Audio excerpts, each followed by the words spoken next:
Bismillahirrahmanirrahim. This is the second news on 21st February newspaper front page dawn. Isa hopes the Supreme Court will stand against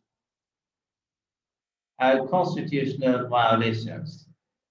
Senior judge writes a dissenting note on February 11 order barring him from hearing cases concerning the Prime Minister by Nasir Iqbal.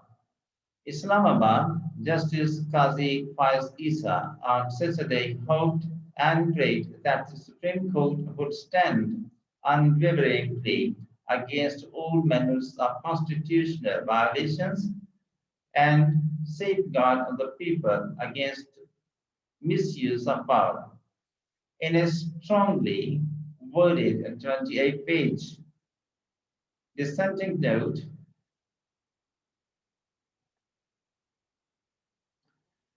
Justice Faiz Issa also expressed the hope that unstructured discretion would be curtailed since it had neither served any institution nor the interests of people, adding that the most resilient and finest institutions were those where candor, transparency, and legitimate dissent existed. The dissenting note is a continuation of the February 11 order in which a five-judge Supreme Court bench headed by Chief Justice Gulzar Ahmad had barred one of its members, Justice Issa, from hearing the cases concerning Prime Minister Imran Khan. The bench was hearing the proposed distribution of uplift grant of Rs 500 million each among the PTI workers. The tug of war between the senior members of the top judiciary is bringing down, rather compromising the prestige and honor of the highest institution of justice, declared a senior law officer on condition of anonymity. Also, Barrister Taimur Malik, an international law expert, said in a tweet, Pakistan has passed through phases of judicial acquiescence, judicial activism, judicial imperialism, and briefly judicial restraint. Where are we headed now? Justice Issa expressed his disappointment by stating that a non-issue was raised by the Chief Justice and without hearing him unilaterally, unilaterally decided that he might be biased and lack impartiality. Thus, in an unprecedented fashion and without any evidence or without any resource to petition or appeal, the reputation of a judge of the Supreme Court was tarnished, Justice Issa bemoaned. Consequently, credibility and integrity of the judiciary had also been undermined. He regretted in the dissenting note dubbing the February 11 order by four senior judges of the apex court something that did not meet the stipulated criteria to constitute a legal order of a decision in terms of Article 189 of the Constitution and thus was contrary to the rules of natural justice. The Constitution, impartiality, and fair play and undermined this court. The appraisal and review of the decisions of the court dating back to the 1950s show that to be properly categorized as an order or a judgment, reasons and therein must be given adjudication should take place after a careful consideration of the facts and the law, and the decision made only after giving the affected party an opportunity of being heard, he emphasized. The February 11 order did not state which particular jurisdiction was exercised, he said, observing that if the court assumed jurisdiction which it did not have, such an action or order was liable to be struck down. Justice Issa explained that Imran Khan's person and the office of Prime Minister were two different things and were not interchangeable since the Prime Minister was the head of the federal government and even the head of the state, the president, in most matters, acted on his advice. In the February 11 order was implemented, it would mean that a judge of the Supreme Court can only hear cases of private civil disputes because even in criminal cases, the state is always a party. On bias, Justice Issa observed that he did not personally know Imran Khan and therefore he could not possibly have a bias against him as the Prime Minister. I am more than capable of adjudicating impartially and without bias, failing which he would violate the Constitution, his oath,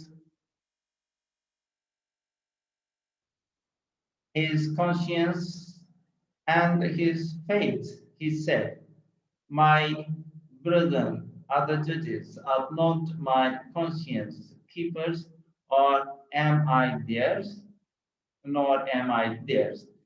Justice Issa regretted that if Imran Khan wanted to make allegations of bias against him, the Premier had to do so himself, but Attorney General for Pakistan Khalid Javed Khan was not the personal lawyer of the Prime Minister, nor could the Chief Justice extend support to the Prime Minister or restrain the judge, nor the Constitution or law permitted judges to look into the others of colleagues, in the hearts of colleagues, judges, and determine whether they suffered from biasness and lack of impartiality.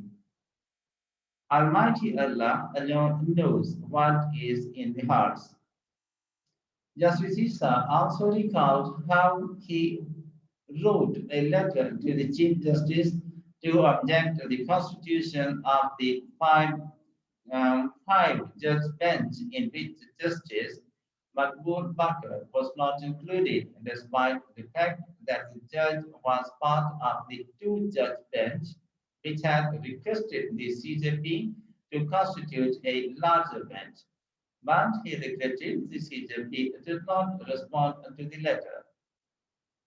This court often castigates arbitrary exercise of discretion, yet in constituting benches hearing important constitutional matters, unstructured discretion is exercised.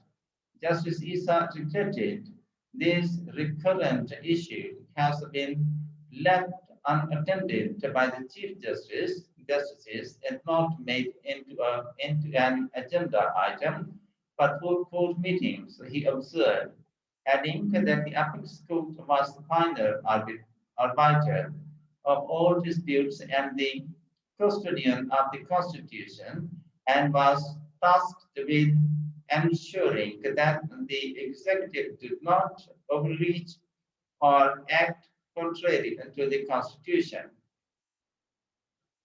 If the executive's transgressions are not checked and instead benches are reconstituted and judges restrained, the people suffer, he observed.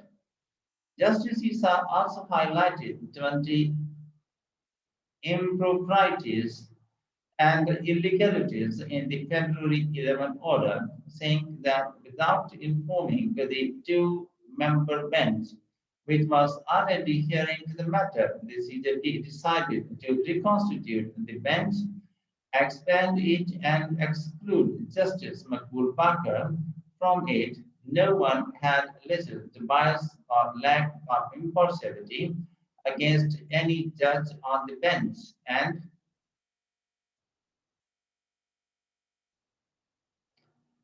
without consulting his colleagues on the bench, the Chief Justice tersely announced that a judge should not hear any case involving the Prime Minister. The CJP arbitrarily introduced a non-issue bias and lack of impartiality on the part of a judge on the bench who was not made privy to the written order. Likewise, the order was sent to a junior judge, which which the said judge, while the said judge, his senior was bypassed, the order of the court was not written and thus not signed, and therefore there is no order of the court and the matter remains pending.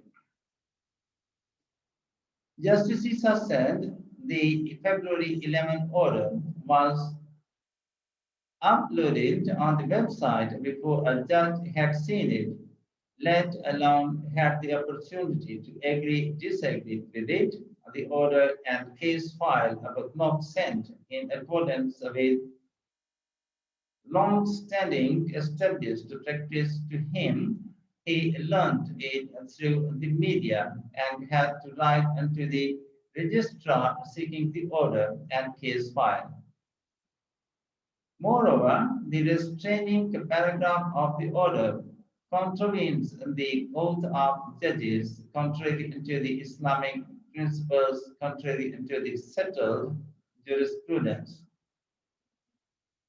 The anomalies also pointed out that the Prime Minister's reported statement said the money from the public purse would be disbursed from apparent political patronage at a time when the Senate elections were on the horizon, and therefore a notice was issued by the two-judge bench earlier, however, without a proper determination and without ascertainment of the veracity of the effect of documents he produced about the release of development funds in constituency number 65, the matter was abruptly disposed of.